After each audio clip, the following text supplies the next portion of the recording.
कसाई कुल में प्रकट हुए थे सदन जी, तो उन्होंने पंडिताई का काम श्रेष्ठ नहीं समझा।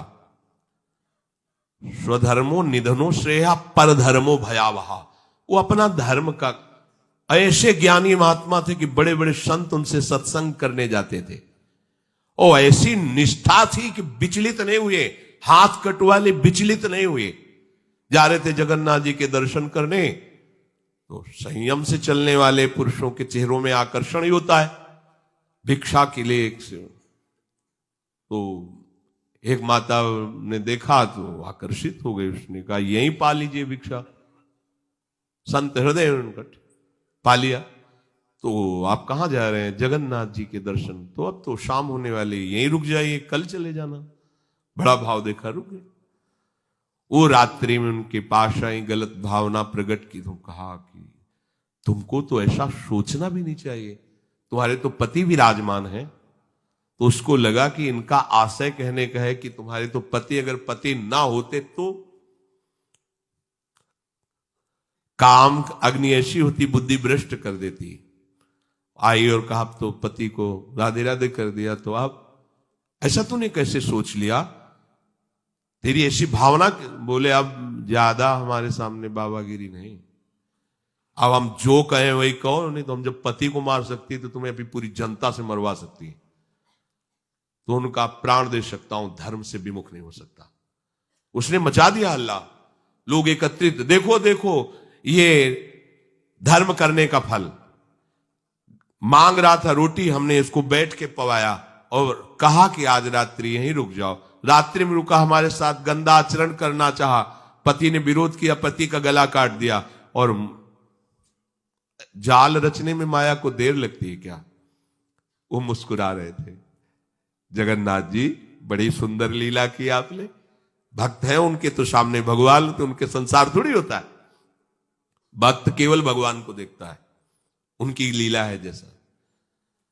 एक साधु जा रहे थे, तो तरबूजे का खेत था, रखवाला उधर कहीं छुपा हुआ था, तो उनको लघुशंका लगी, तो मेड़ के इधर लघुशंका करे थे, इधर तरबूजे का खेत था। उसने समझा कि कोई तरबूजा चुराने के लिए झुका, तो लाठी लेकर सीधे आया और पीछे से लाठी मारी। अब मस्तक खुल गया, रक्त बहने लगा। जब वो घूमे तो देखा कंठी तिलक महात्मा। तो कहा अरे महाराज, हमने समझा गांव का कोई चोर है तरबूज चुराने के लिए।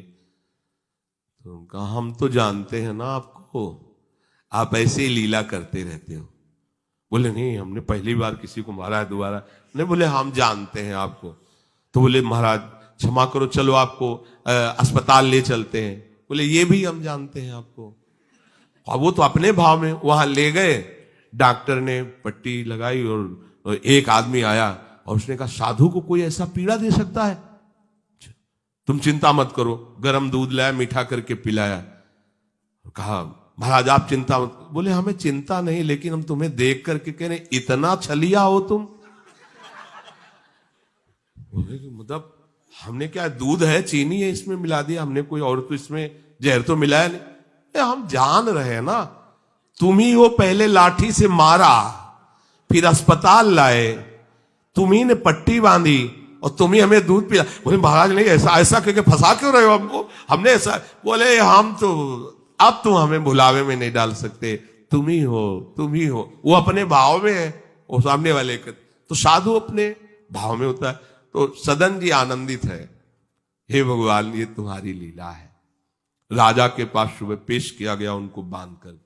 उनसे पूछा तुमने अपराध किया? तो उनका ऐसा नहीं। बोले ये आपके, तो बोले जो कह रही है इसमें भी भगवान की कृपा है। और वो इस बात को समझ नहीं पाए। एक बार उन्होंने कह दिया ऐसा नहीं, पर जब दोबारा कि ये तो सत्य कह रही, तो उनका ये भी भगवान की इच्छा होगी, इसमें भी भगवान की कृपा है। तो बोले इनके दोनों हाथ काट दिए जाए। साधु है, प्राणदंड तो नहीं, इतने हाथ काट दिए गए, छोड़ दिया जगन्नाथ जी के सामने। कहा प्रभु हाथ तो वही ले लिए थे, ले जोड़ के प्रणाम करते आपको। अब आप तो सब जान ही रहे, अपराध नहीं, इसलिए देखो हृदय आनंदी थे इतने कष्ट में। और जे भी ऐसे हाथ जोड़ने को किया, नवीन हाथ जागृत हो गए। और भगवान प्रसन्न होकर के, भगवान जब बातचीत करते हैं तो यही बातचीत अपने से होने लगे तो आप नहीं सुन पाएंगे, जिससे होगी वही सुन पाए। भगवान ने कहा तुम्हारा हमारे प्रति तनिक भी रोष नहीं आया कि बिना किसी गलती के तुम्हारे ऊपर आरोप और ये दंड। बोले प्रभु हर चेष्टा में मुझे आपका प्यार दिखाई देता है।